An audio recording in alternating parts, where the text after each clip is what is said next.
안녕하십니까. 2012년 4월 19일 뉴스캔 SNSTV 뉴스입니다. 첫 소식입니다. 김정일 위원장 생일을 맞아 북한 주민 1년치 식량 부족분을 공중에 쏘아 날려버린 북한이 이번에는 서울을 날려버리겠다고 협박하고 나섰습니다. 시민단체가 김일성 형상을 만들어 총질하는 퍼포먼스를 했다는 이유인데요. 자세한 소식 알아보겠습니다.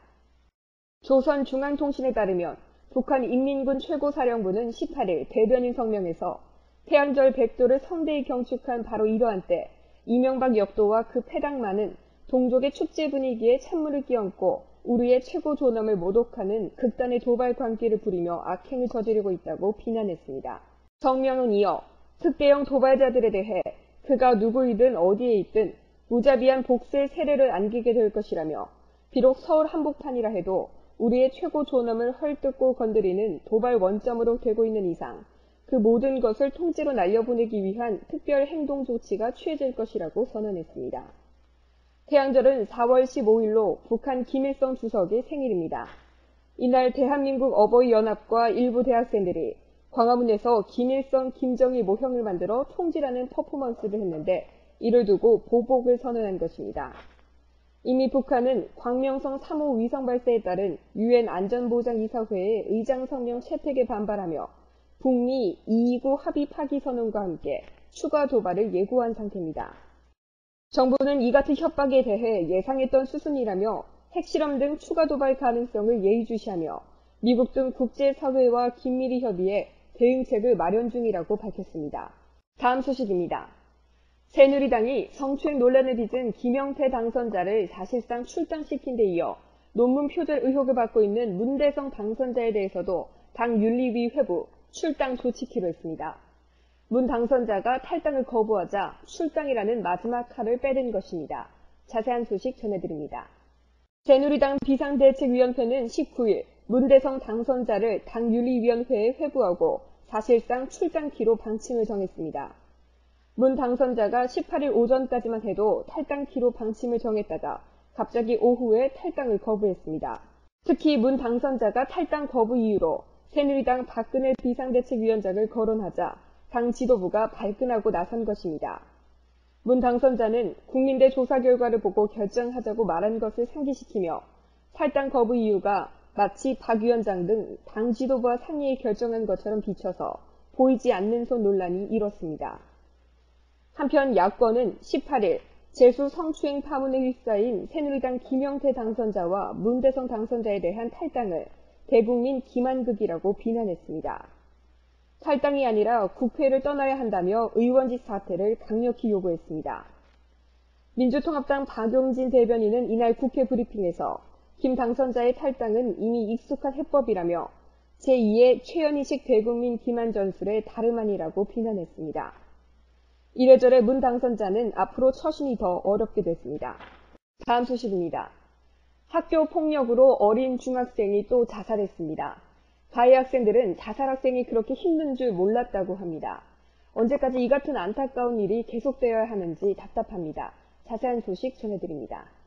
지난 16일 오전 9시 30분경 경북 영주시 모 중학교 2학년 이모 군이 한 아파트 옥상에서 뛰어내려 자살했습니다. 경찰은 현장에서 자살한 이모 군의 유서를 발견했습니다. 중학생은 유서에서 가해 학생 2명의 실명을 거론하며 내가 죽으려는 이유는 학교폭력 때문이다. 수업 중 뒤에서 때리고 쉬는 시간에는 나를 안으려 하고 신체 주요 부위를 만지는 등 상습적인 가혹 행위를 당했다고 적혀 있었습니다. 이모 군은 아파트에서 투신하기 직전인 지난 16일 오전 8시 50분경 가해 학생에게 장례식에 오지 말라는 마지막 문자 메시지를 보내기도 했습니다. 경찰은 유서를 토대로 학교폭력 가해자로 지목된 학생들을 이틀간 조사, 가해 학생들은 유서 속에 기재된 영주 중학생의 피해 내용이 대부분 사실이라고 시인했습니다. 또한 다른 동급생들을 괴롭히고 금품 갈취도 있었던 정황을 밝혀냈습니다. 경찰 조사 결과 가해 학생들은 학교 내 폭력 서클을 만들어 아이들을 괴롭혀온 것으로 드러났습니다. 특히 가해 학생으로 지목된 A군은 학교폭력으로 여러 차례 반성문을 쓰고 벌도 받아왔던 것으로 확인됐습니다. 한 명의 교육권 보장을 위해 99명의 학생들이 공포에 떨면서 지내야 하는 현재의 교육 제도를 다시 생각해 보아야 할 시점입니다. 앞으로 기업들이 증시 퇴출을 피하기 위해 영업 손익을 자율적으로 산출할 수 없도록 규제될 전망입니다. 자세한 소식 전해드립니다. 회계기준원 관계자는 업종별로 차별화된 영업 손익 세부 지침을 만들어 기업들이 자의적으로 손익을 정할 수 없도록 하겠다고 밝혔습니다. 이는 IFRS, 기업의 회계 처리와 재무제표에 대한 국제적 통일성을 높이기 위해 국제회계기준위원회가 마련한 회계기준으로 국제적으로 동일한 회계기준을 적용, 손익을 쉽게 알 수 있도록 국제회계기준위원회가 만든 것입니다. 그런데 증시 퇴출 위기에 몰린 기업들이 IFRS에서 손익을 자율적으로 산출토록 한 점을 악용, 적자를 흑자로 바꿔놓는 편법을 쓰고 있다는 것이 회계기준원의 판단입니다. 2008년부터 2010년까지 3년 연속 영업 손실을 냈던 코스닥 상장사 69곳 가운데 41곳은 지난해 영업이익을 내 흑자로 전환했습니다. 하지만 이 중 20곳은 영업에서는 손실을 냈으면서도 자산 처분이익이나 대손 충당금 환입, 채무 면제 이익 등을 영업 손익으로 계산해 영업이익을 낸 것으로 발표했다는 것입니다. 상장사들은 4년 연속 적자면 관리 대상, 5년 연속 적자면 퇴출되기 때문에 이를 피하기 위한 편법을 쓴 것입니다.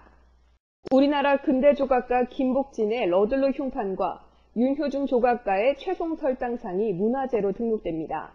우리나라의 현존하는 전신동상 중에서 가장 이른 시기의 작품으로 근현대 시기 조각 작품이 문화재로 등록 예고된 것은 처음입니다.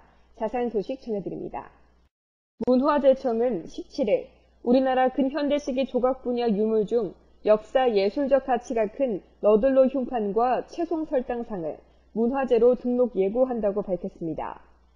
러들로 흉판은 우리나라 최초의 근대 조각가 김복진이 1938년 세브란스 의학전문학교 교수와 세브란스 병원 외과의사인 알프레드 어빙 러들로 박사의 모습을 새긴 것입니다.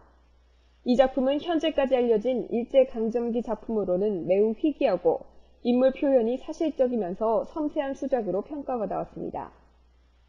최송설당상은 동경미술학교에서 목조각을 전공하고 홍익대학교에서 조각교육에 전념한 윤효중이 1950년에 제작한 작품입니다.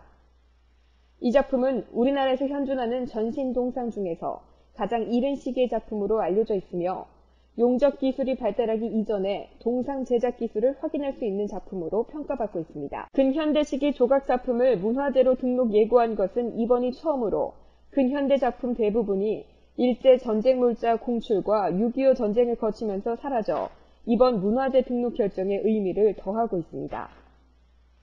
이상으로 오늘의 뉴스를 마치겠습니다. 지금까지 진행의 김조연입니다. 시청해주신 여러분 고맙습니다.